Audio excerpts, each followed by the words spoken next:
Hello and welcome to the Humble Seer. So let's talk Whitney Houston and Bobby Brown.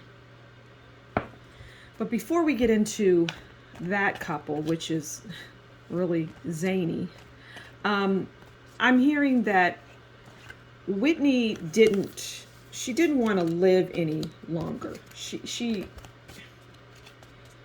Well, okay, I see that card there.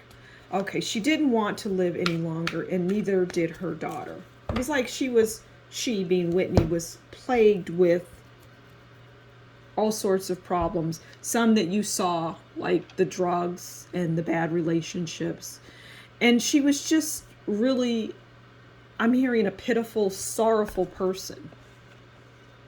Just did not view life and her life experiences as happy.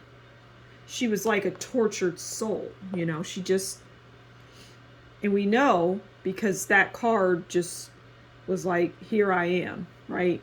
10 of Swords is ruin. And we know that Whitney is no longer here. She's deceased. So we know that her life ended. And she just didn't want to be on this planet any longer. She just didn't. So if there's theories out there, oh, she, somebody did this. No, she didn't want to be here. And neither did her daughter. And her daughter was plagued with the same thing. And she, I think her name was Bobby. I don't remember her full name, the daughter. But it was her name was Bobby something. At any rate, she didn't want to be without her mother. It was hard for her. So anyway, that was the 10 of Swords, right? Just ruined for her. For some reason, she just felt there isn't anything really left. Okay, so let's get into the relationship. Let's get into that relationship that she had with Bobby Brown. And I'm hearing that, she was funny, he was funny, they had a decent existence together. And there was definitely love there. And a love for the drug. They did drugs together, but that's not anything that people don't have any familiarity with. All right, so let's pull a card on the overall relationship of Whitney Houston and Bobby Brown. And Bobby Brown isn't doing well health-wise. Okay, so Judgment. Now I pulled this card for, I think it was Goldie Hawn and Douglas and Kirk Douglas, as well as Joshua Jackson and Jody Turner Smith. And these people are under judgment. And Whitney Houston and her marriage to Bobby Brown, it was constantly scrutinized. But we know that. But people just, here's the thing. People did not like her choice in men because they felt that she deserves better. Meanwhile, Bobby was actually perfect for her, is what I'm hearing.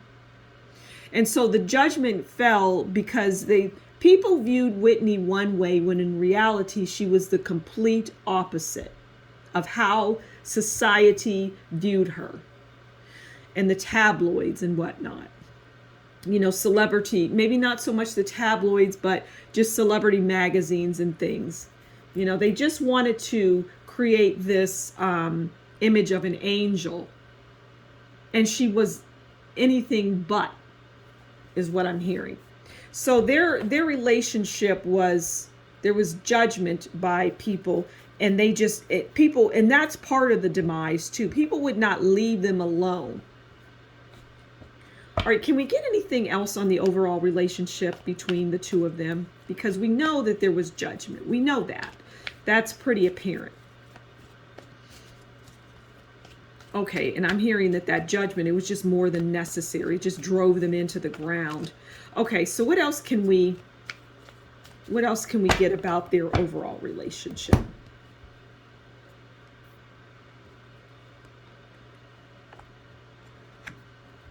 Okay, Knight of Wands. All right, so Knight of Wands is move of home, haste in and out. And that is more about Whitney's career, right? And that's another thing. It was really had plateaued. I'm hearing it just plateaued, her career. So she was in and out in terms of her career and what she was doing. And she was losing her voice. She was losing her voice from the drugs and the drinking and the smoking, whatever. Her voice was going from all of the abuse. Okay, so this is Whitney Houston top heavy, I know, there's a lot. So let's find out, how did Bobby view Whitney? How did Bobby view Whitney? Bobby loved her dearly, I'm hearing. Love of his life. He loved and adored her and would do anything for her. Loved and adored her. And I'm hearing that Bobby knew that Whitney was in the worst kind of way. He knew that, and he would have conversations with her. Okay? He would try to talk reason to her. All right, so he viewed her as the Eight of Pentacles. And that's someone who has mastered their craft. So he viewed her as somebody that was just, a force to be reckoned with as it relates to her abilities. He just felt that she was the most sultry, the best singer in the world. He viewed her as somebody who had mastered her voice and who was a songbird. He just adored her ability. And she would sing to him a lot. She sang around the house a lot. Okay, well, how did Whitney view Bobby? And I feel that she viewed him in the same way, just that was the love of her life. I loved him with every ounce of my being, is what I'm hearing. Okay. All right, so what does Whitney, how does she view him? Oh, the Lovers. The Lovers. And the Lovers is compassion, good decision, end of troubles. And I'm going to hone in on the end of troubles because that is what stands out. Because she truly felt that he would be the one to help her.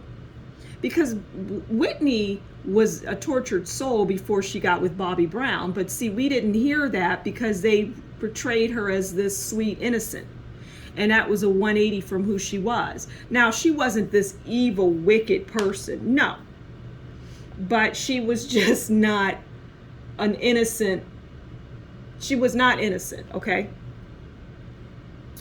But she was a good person.